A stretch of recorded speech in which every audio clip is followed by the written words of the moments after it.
I'm Katie Wells, host of the Maximized Minimalist podcast. I escaped the hamster wheel of modern-day motherhood, overwhelmed by clutter and buried under the mental load. Now I live in a home that feels calm, manageable, and made for real life.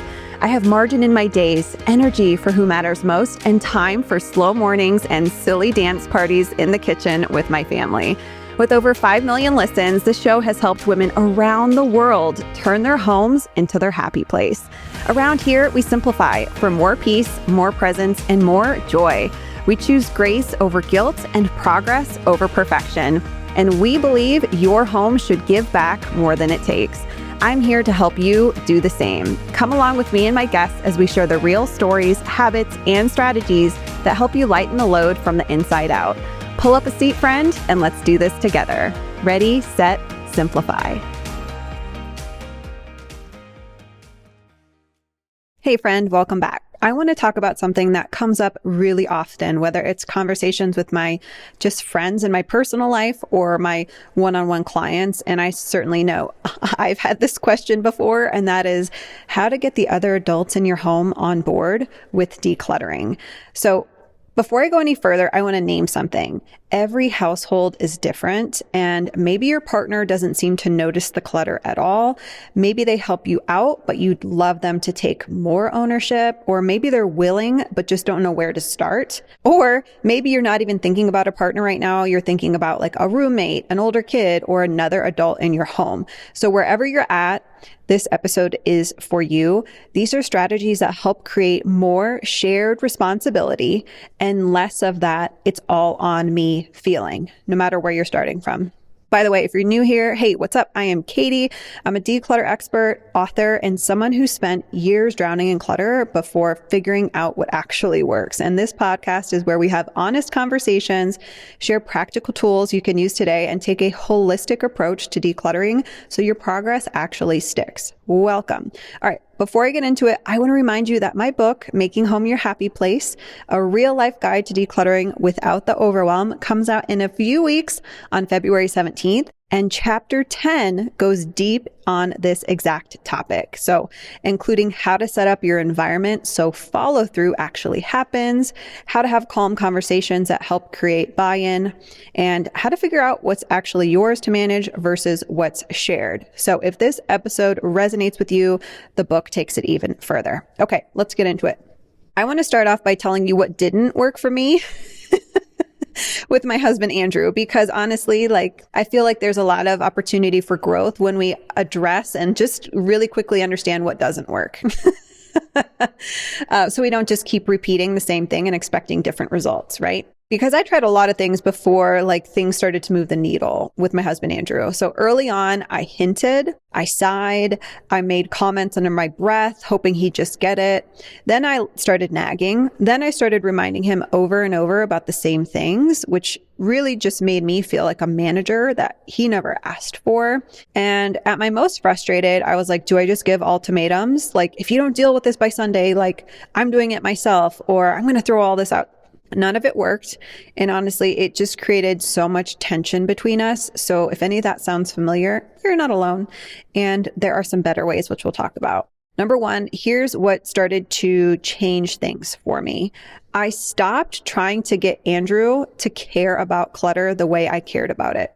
And I started focusing instead on helping him experience the benefit of a lighter home. Because here's what I realized. He didn't need to get excited about donation bins or drawer organizers.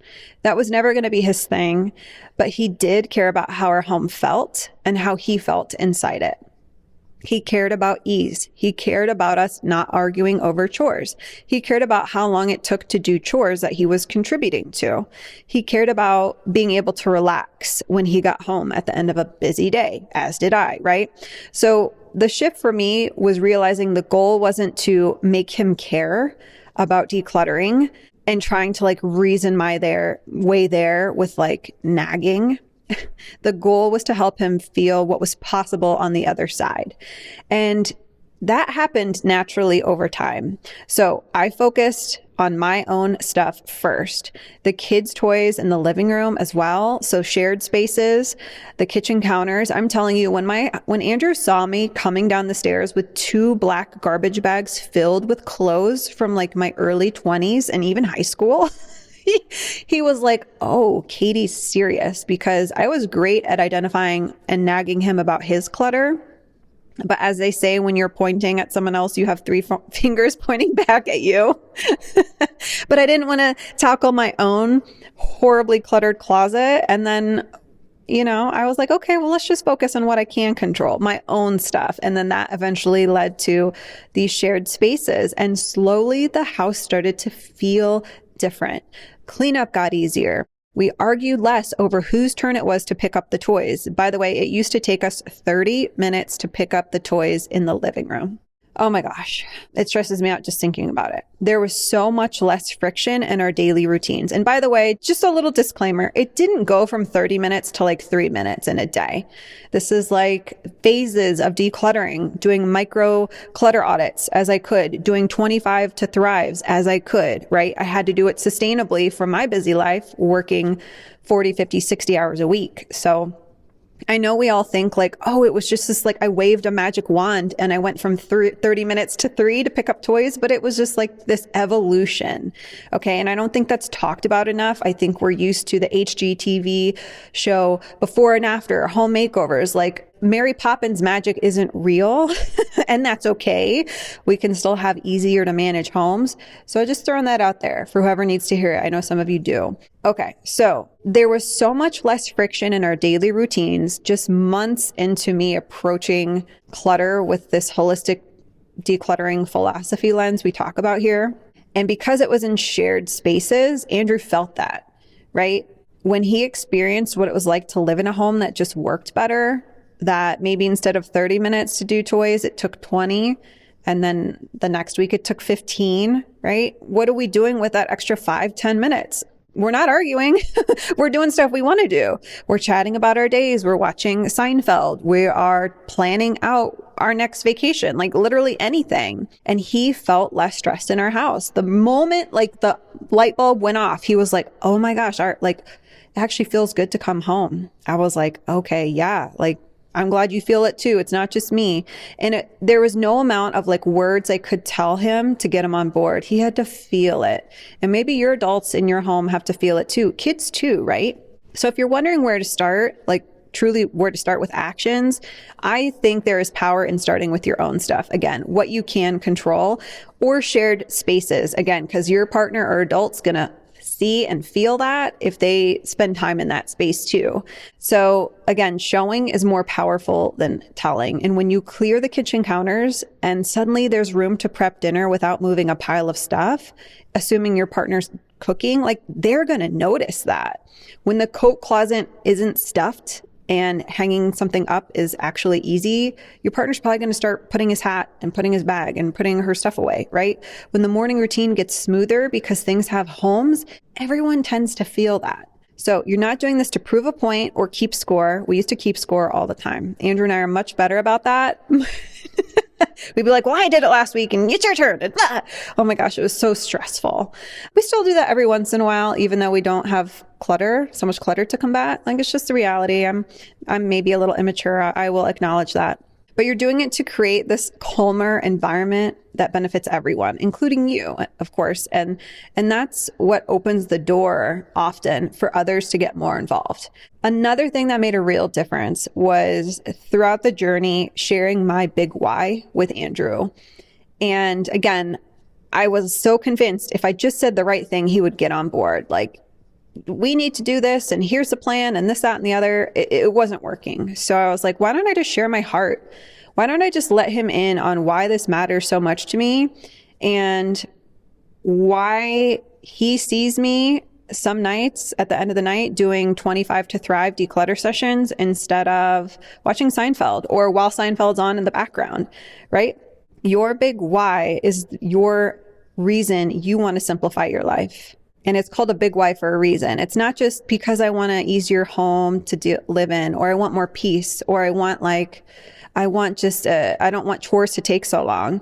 Your big why is there to anchor you when life gets lifey, and which is pretty much every day, isn't it? Like, and you don't wake up without motivation. What do you anchor yourself into? So one of my clients, Jackie, did the same thing recently. She'd been working with me for a few weeks and finally got clear on her big why. And again, it wasn't the surface reasons like I want a cleaner house. We all do. So if you answer that question, why do I want to declutter my house? And you say, well, I want it to be cleaner. I want less stress. Keep asking yourself why.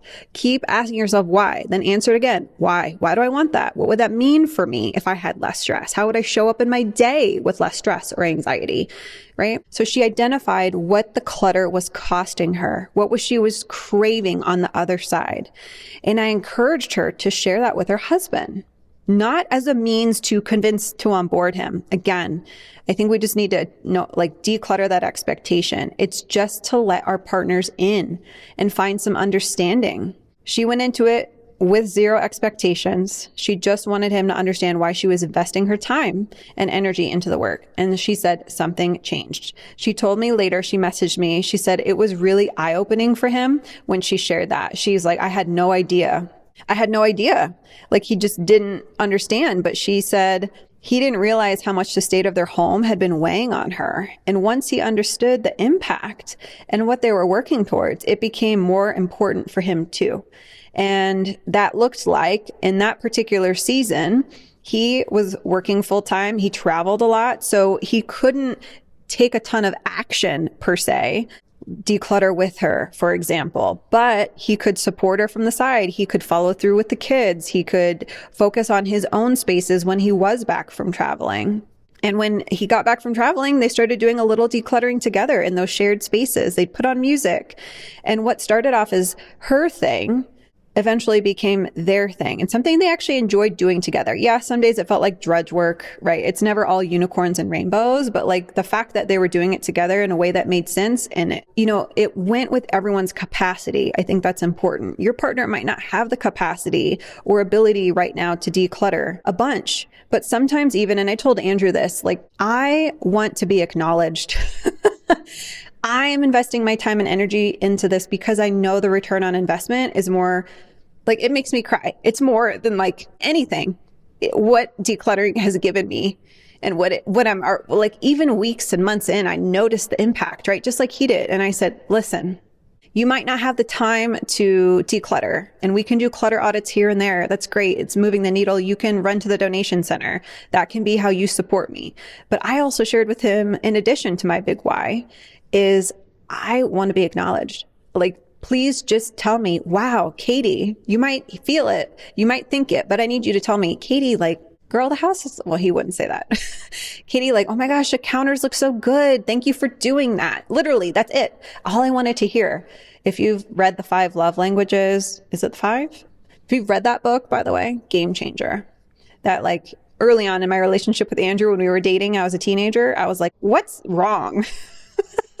And we read that and we're like, oh, we have different love languages. Well, now I would like to add a new one to that book and call it decluttering. Decluttering is my love language. It truly is. So I'm just offering that to you to say, like, sometimes that's what we need too. Like, that's it. Like, just give me a little golf clap. Just acknowledge. And I used to think I shouldn't have to tell him to thank me, or I shouldn't have to tell him that I want to hear this, but I had to just get over that real fast. Okay. Like it helped me and it helped him help me. So win-win-win all around. Okay. Next thing. I've seen this work again and again in so many clients and also my own home, is making follow through easy for everyone in the house, adults and kids alike. Sometimes what looks like quote unquote resistance, or what we're interpreting as resistance or lack of interest maybe, is actually just friction. So here's what I mean. Maybe the system has too many steps. Like if your partner is throwing their keys on the countertop on the way to across the house where you want their keys to live, like that's too many steps, literally. Like I wouldn't even cross the home and go upstairs to put my stuff away if there were too many steps to do that. Maybe things don't have obvious homes. Maybe the path to put away requires too much thought and energy. By nature, all humans take the path of least resistance. So in my book, I call this design for follow through. This is a game changer.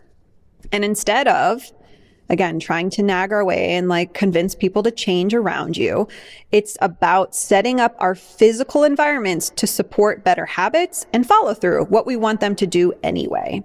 So if keys, again, keep landing on the counter, put the tray where they actually get dropped for now.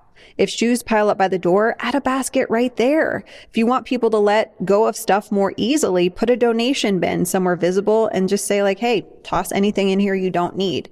These small tweaks remove so much of the mental effort that your partner or your kids or the adults and you from doing the thing we want them to do. And when it's easy, it's more likely to happen for us, for literally everyone in the home. Okay. And I know that's like, but Katie, like, I don't want the keys to live on the counter. Why would I put a tray there? Again, every home's different. That's just one simple example. And maybe you've done that. Maybe you've added the hooks. And I might say, well, is there room on the hooks? So many of the hooks are overflowing with 18 different coats. Can your partner and your kids hang up their coats if there's space?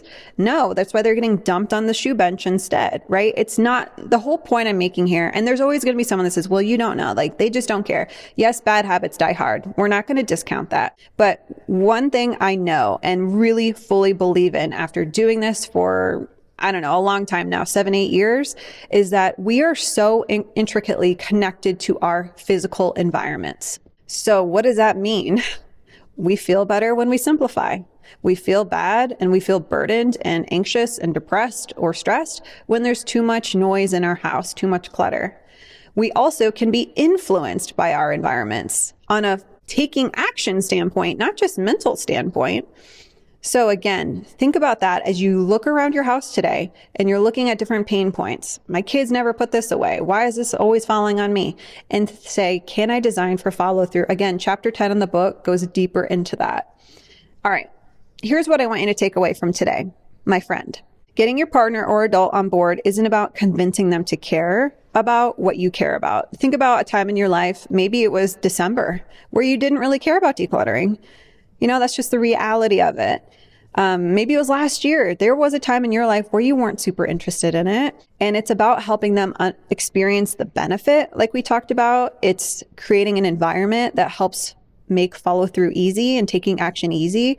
It's about sharing what's on your heart so the people who love you can understand why this matters. You don't need everyone in your home to become a minimalist overnight. They might not ever. Your partner's still going to have his or her collectibles, and you might not really love those collectibles. You might be like, that's clutter, but we got to start somewhere. You don't need them to get excited about organizing. You just need to create the conditions where a lighter home is something everyone can feel and enjoy. And when that happens, when the tension lifts and the space just works better, you might be surprised who wants to be a part of making more progress and just keeping it that way and like protecting that sacred space you've worked hard and you're the spearhead of, you know? Like I said, if this episode resonated with you, I want you to know there's so much more in my book, chapter 10 specifically on onboarding the adults. There's also chapter 11, a whole chapter on helping your kids take ownership of their stuff. If you are a parent, grandparent, caregiver of kids, like this is huge. And honestly, I'll be real. I shared the strategies in that with my husband too. So, you know, take it with a grain of salt. It can really be for any age, because it's not just us adults who need systems. So do our kiddos.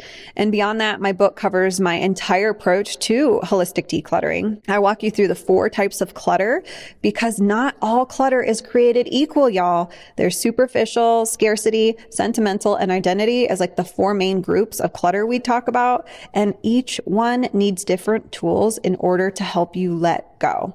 I help you uncover your stuff story. Go listen to that bonus episode on my birthday, January 9th. I read you chapter 2. And if you are like, oh, this is for me, there's so much history and beliefs shaping your relationship with your things. As we always say, it's not just about your stuff. All the other methods focus on the stuff. We got to do something different. We got to focus on you. By popular request, really from so many of you listeners, so thank you. There's also a chapter I almost didn't write. I'm so glad I did, on breaking the shopping and clutter cycle. Because sometimes the issue isn't just what's in your home already, it's what keeps coming in. And we also dive into a lot of systems that do the heavy lifting. So again, you're not relying on willpower alone. Whether you're just getting started or you've been at decluttering for years and want it to stick, Making Home Your Happy Place, a real life guide to decluttering without the overwhelm, meets you where you are. I really think so many of you will love, love, love this book. It is so refreshing, honest. And if you like the podcast, you will love the audiobook or physical book. It comes out in just a few weeks, February 17th. There are 4 pre-order bonuses that expire soon, actually the day before, February 16th, including a live masterclass with me and some cheat sheets and PDFs. Like the second you put your receipt in on the pre-order page, you get those. I can't tell you how many women have messaged me saying, like, within minutes of using these and decluttering and using them to help them make progress, they already feel better. They already feel lighter before the book even hits your doorstep. And if you know someone who might benefit from this episode, send it their way. Sometimes just hearing a different approach is all it takes. All right, friend, I can't wait to see you next week. Ready, set, simplify. Bye.